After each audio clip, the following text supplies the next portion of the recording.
The Book of Jonah. Jonah chapter 1. The word of the Lord came to Jonah, son of Amittai. Go to the great city of Nineveh and preach against it, because its wickedness has come up before me. But Jonah ran away from the Lord and headed for Tarshish. He went down to Joppa, where he found a ship bound for that port. After paying the fare, he went aboard and sailed for Tarshish to flee from the Lord. Then the Lord sent a great wind on the sea, and such a violent storm arose that the ship threatened to break up. All the sailors were afraid, and each cried out to his own gong. And they threw the cargo into the sea to lighten the ship. But Jonah had gone below deck, where he lay down and fell into a deep sleep. The captain went to him and said, "How can you sleep? Get up and call on your God. Maybe he will take notice of us so that we will not perish." Then the sailors said to each other, "Come, let us cast lots to find out who is responsible for this calamity."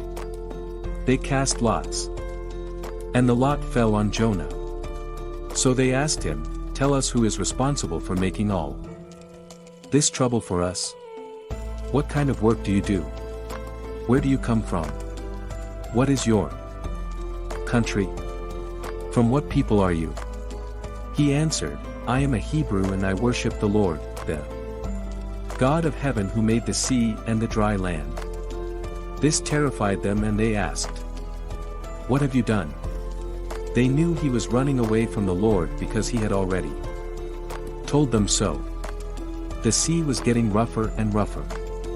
So they asked him, "What should we do to you to make the sea calm down for us? Pick me up and throw me into the sea." He replied, "And it will become calm. I know that it is my fault that this great storm has come upon you."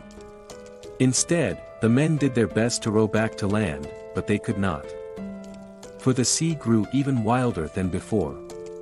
Then they cried out to the Lord, "Please, Lord, do not let us die for taking this man's life. Do not hold us accountable for killing an innocent man, for you, Lord, have done as you pleased." Then they took Jonah and threw him overboard, and the raging sea grew calm.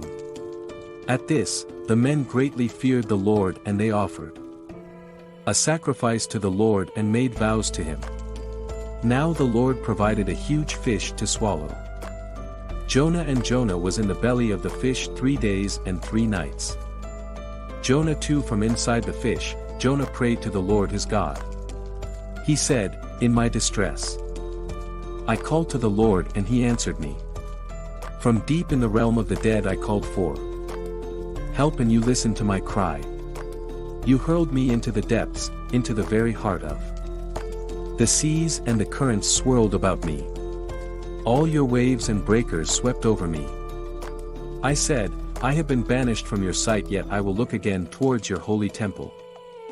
The engulfing waters threatened me, the deep surrounded me.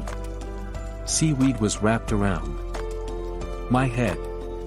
To the roots of the mountains I sank down, the earth beneath barred me in forever. But you, Lord my God, brought my life up from the pit. When my life was ebbing away, I remembered you, Lord, and my prayer rose to you, to your holy temple. Those who cling to worthless idols turn away from God's love for them. But I, with shouts of grateful praise, will sacrifice to you. What I have vowed, I will make good. I will say, salvation comes from the Lord. And the Lord commanded the fish, and it vomited Jonah onto dry land. Jonah 3. Then the word of the Lord came to Jonah a second time. Go to the great city of Nineveh and proclaim to it the message I give you. Jonah obeyed the word of the Lord and went to Nineveh. Now Nineveh was a very large city. It took 3 days to go through it. Jonah began by going a day's journey into the city, proclaiming, 40 more days and Nineveh will be overthrown. The Ninevites believed God. A fast was proclaimed, and all Of them from the greatest to the least put on sackcloth. When Jonah's warning reached the king of Nineveh, he rose from his throne, took off his royal robes, covered himself with sackcloth and sat down in the dust. This is the proclamation he issued in Nineveh. By the decree of the king and his nobles, do not let people or animals, herds or flocks, taste anything. Do not let them eat or drink. But let people and animals be covered with sackcloth. Let everyone call urgently on God. Let them give up their evil ways and their evil ways. Who knows? God may yet relent and with compassion turn from his fierce anger, so that we will not perish. When God saw what they did and how they turned from their evil ways, he relented and did not bring on them the destruction he had threatened.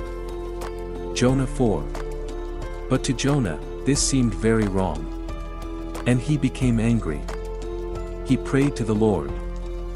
And this what I said, Lord, when I was still at home. That is what I tried to forestall. By fleeing to Tarshish. I knew that you are a gracious and compassionate God, slow to anger and abounding in love, a God who relents from sending calamity. Now, Lord, take away my life, for it is better for me to die than to live. But the Lord replied, Is it right for you to be angry? Jonah had gone out and sat down at a place east of the city. There he made himself a shelter, sat in its shade and waited to see what would happen to the city. Then the Lord God provided a leafy plant and made it grow up over Jonah to give shade for his head to ease his discomfort. And Jonah was very happy about the plant. But at dawn the next day, God provided a worm which chewed the plant so that it withered.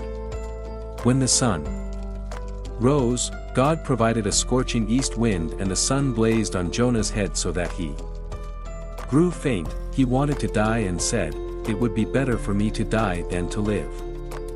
But God said to Jonah, Is it right for you to be angry about the plant? It is, he said, and I'm so angry I wish I were dead. But the Lord said, You have been concerned about this plant, though you did not tend it or make it grow. It sprang up overnight and died overnight. And should I not have concern for the great city of Nineveh, in which there are more than 120,000 people who cannot tell their right hand from their left, and also many animals?